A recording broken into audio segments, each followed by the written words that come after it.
Well, अगर बॉलीवुड की दुनिया में किसी भी कोलैबोरेशन ने सबका ध्यान खींच लिया है तो वो है एक ऐसे एक्टर का जिसका करिश्मा और मास अपील अनपैरेलल है। Yes, it is Salman Khan. और मान लो अगर एक ऐसे फिल्म मेकर का जिसका स्टोरी टेलिंग रॉ, इमोशनल और डार्क होता है, संदीप रेड्डी वांगा, दोनों अगर अपने अपने तरीके से अपनी ऑडियंस के दिलों पर राज करते हैं, तो अगर सलमान खान के फैंस उनके लिए चार्म और लार्जर देन लाइफ वाले पर्सोना के लिए जाने जाते हैं, तो वहीं दूसरी तरफ संदीप रेड्डी वांगा की फिल्म मेकिंग डीपली इमोशनल और साइकोलॉजिकली इंटेंस होती है, जैसा कि हमने अर्जुन रेड्डी, कबीर सिंह और एनिमल जैसी फिल्मों में देखा है। तो सोचो, अगर ये दोनों क्रिएटिव फोर्सेस कोलैबोरेट करें तो क्या होगा, कैसी फिल्म बनेगी? क्या सलमान खान संदीप के वर्ल्ड में फिट हो पाएंगे? क्या संदीप सलमान के मास ऑरा को अपनी स्टोरी टेलिंग के साथ ब्लेंड कर पाएंगे? क्या ये एक ब्लॉकबस्टर होगी या एक रिस्की एक्सपेरिमेंट?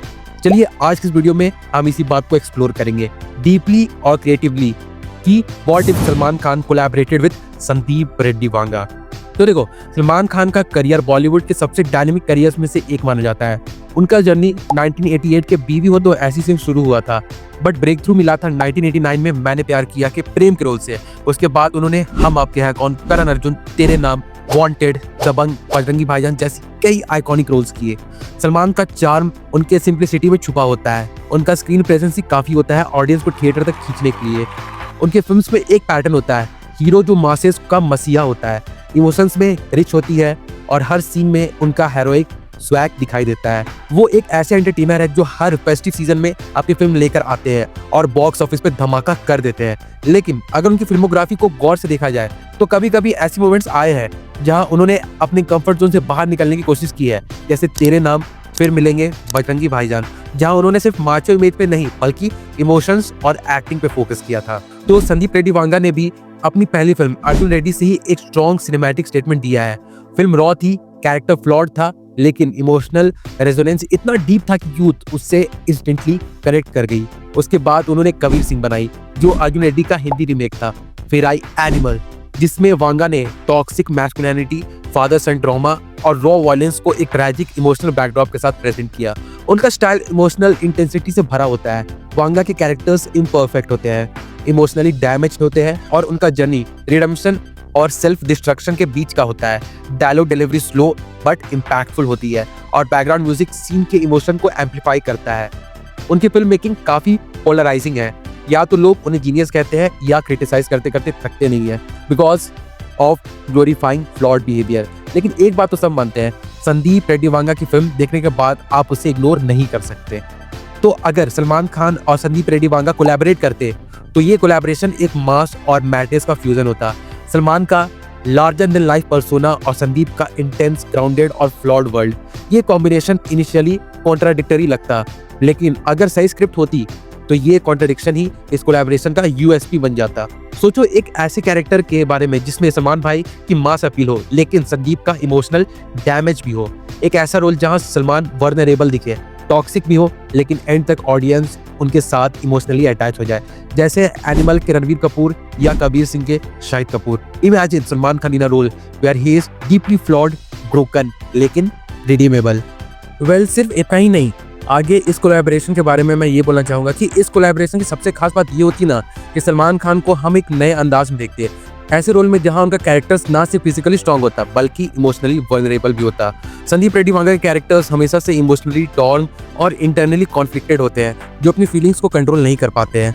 अगर सलमान ने ऐसा रोल किया तो वो अपने कंफर्ट जोन से निकलकर एक ऐसे एक्टर के रूप में सामने आएंगे जिसे लोगों ने कभी नहीं देखा है। उनकी टिपिकल भाई वाली इमेज के परे उन्हें एक इमोशनली ब्रोकन, एंग्री और इंटेंस इंसान के तौर पर देखना एक रेवोल्यूशन से कम नहीं होगा। विजुअल स्टोरी टेलिंग की बात करें तो वांगा का कैमरा मूवमेंट, फ्रेमिंग और बैकग्राउंड स्कोर का इस्तेमाल काफी पोएटिक और वॉयलेंट दोनों होता है।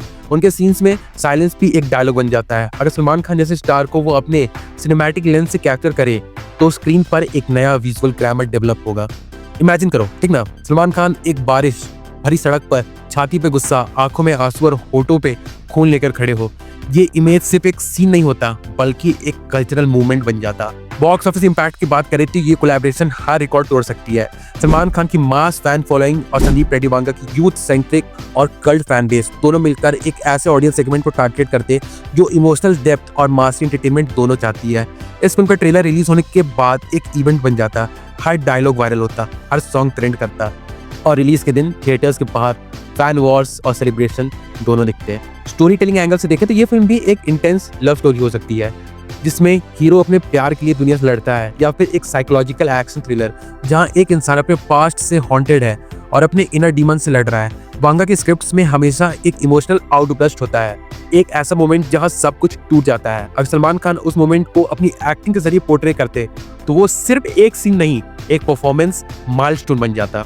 एक और इंटरेस्टिंग एंगल ये हो सकता है कि इस फिल्म के थ्रू सलमान खान अपने करियर के नए फेज में एंटर करते, जैसे शाहरुख खान ने पठान और जवान के थ्रू एक एक्शन पैक्ड कमबैक किया, वैसे ही ये सलमान खान के लिए एक इंटेंस, डार्क और एक्सपेरिमेंटल कमबैक हो सकता था।